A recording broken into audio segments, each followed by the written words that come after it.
नमस्कार, आप देख रहे हैं शिवम सरोज के साथ न्यूज इंडिया 17 को। हम आपको दिखाते हैं भारत के विभिन्न राज्यों से हर छोटी बड़ी खबर को।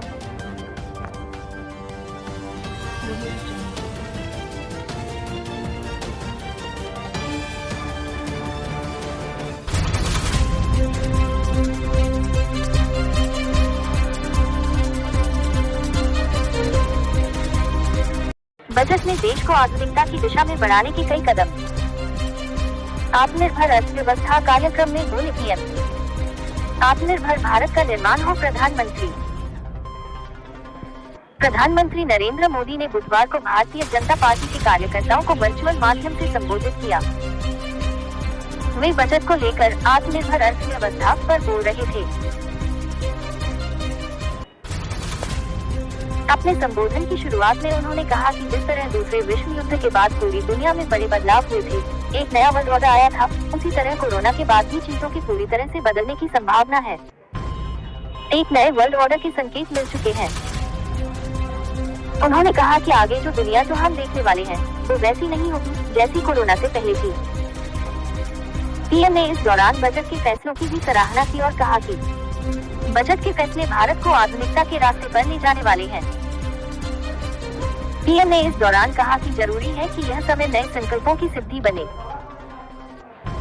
यह बहुत जरूरी है कि आत्मनिर्भर भारत की नींव पर एक आधुनिक भारत का निर्माण हो।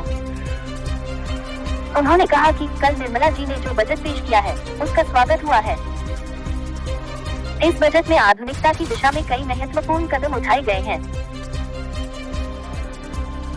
7 वर्षों में जो फैसले लिए गए, नीतियां बनी, पहले की नीतियों की गलतियां सुधारी गईं, उसकी वजह से आज अर्थव्यवस्था का निरंतर विस्तार हो रहा है। पीएम ने अपनी सरकार की योजनाओं और नीतियों पर कहा कि भाजपा सरकार के प्रयासों से आज देश में करीब 9 करोड़ ग्रामीण घरों में नल से जल पहुंचने लगा है। इसमें से करीब 5 करोड़ से ज्यादा पानी के कनेक्शन जल जीवन मिशन के तहत पिछले 2 वर्ष में दिए गए हैं। बजट में घोषणा की गई है कि इस साल करीब 4 करोड़ ग्रामीण घरों को पानी का कनेक्शन दिया जाएगा। उन्होंने कहा कि जो गरीब थे, झोपड़पट्टी में रहते थे, अब उनके पास अपना घर है। पहले के मुकाबले इन घरों के लिए राशि भी बढ़ाई और घरों का साइज भी बढ़ाया है ताकि बच्चों को पढ़ाई के लिए जगह मिल जाए। बड़ी बात ये भी है कि इसमें से ज्यादातर घर महिलाओं के नाम पर है, यानी हमने महिलाओं को घर की मालकिन बनाया।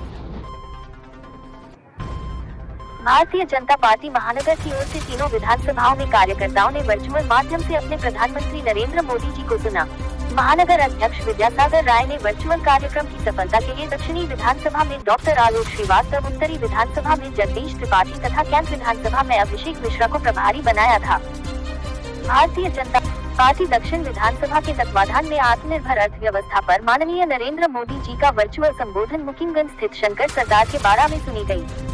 कार्यक्रम के दौरान मुख्य रूप से राज्य मंत्री स्वतंत्र प्रभार डॉक्टर नीलकंठ तिवारी, बिहार प्रदेश उपाध्यक्ष एवं विधान परिषद सदस्य निवेदिता सिंह, सर्वेश कुशवाहा, कृष्णा जायसवाल, आत्मा विशेश्वर, काशीनाथ अकेला, आलोक श्रीवास्तव, विजय चौधरी, साधना वेदांती, महानगर मीडिया प्रभारी किशोर सेठ, नीरज जायसवाल, दिलीप साहनी, नलिन नयन मिश्र, संदीप चौरसिया, गोपाल जी गुप्ता, संदीप केसरी, पूर्व उपनगर प्रमुख रतन सिंह, पार्षद गण नरसिंह दास, सुरेश चौरसिया, शिव प्रकाश मौर्य, विजय सोनकर, रोहित जायसवाल और विपुल गुजराती के साथ ही निर्मला पांड्या, ब्रिज किशोर दास, रविशंकर सिंह, सी विजय प्रकाश, महेंद्र निगम, मीना यादव, रेखा सोनी, आशा गुप्ता, श्याम सिंह, अमरनाथ गुप्ता, अमन श्रीवास्तव, अमरीश गुप्ता, मुन्ना कसेरा, रमेश तिवारी, कृष्ण कुमार सेठ आदि उपस्थित। वहीं उत्तरी विधानसभा के तत्वावधान में आयोजित कार्यक्रम गणेश मंडप नाटी इमली वाराणसी पर कार्यकर्ताओं ने सुना।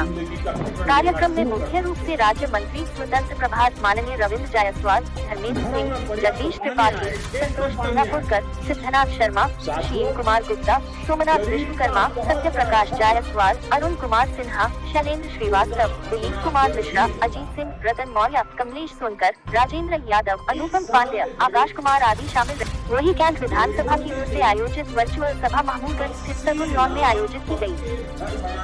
कार्यक्रम के दौरान मुख्य रूप से लक्ष्मण आचार्य, विद्यासागर राय, विजया जायसवाल, सौरभ श्रीवास्तव, अशोक पांडेय, राम गोपाल मोहल्ले, नम्रता राठी, अभिषेक मिश्रा, नमिता चौरसिया, संजय राय, सुधीर सिंह, राकेश त्रिवेदी, शैलेंद्र मिश्रा आदि पाठक मात्र आदि ने वर्चुअल माध्यम से अपने प्रधानमंत्री को सुना।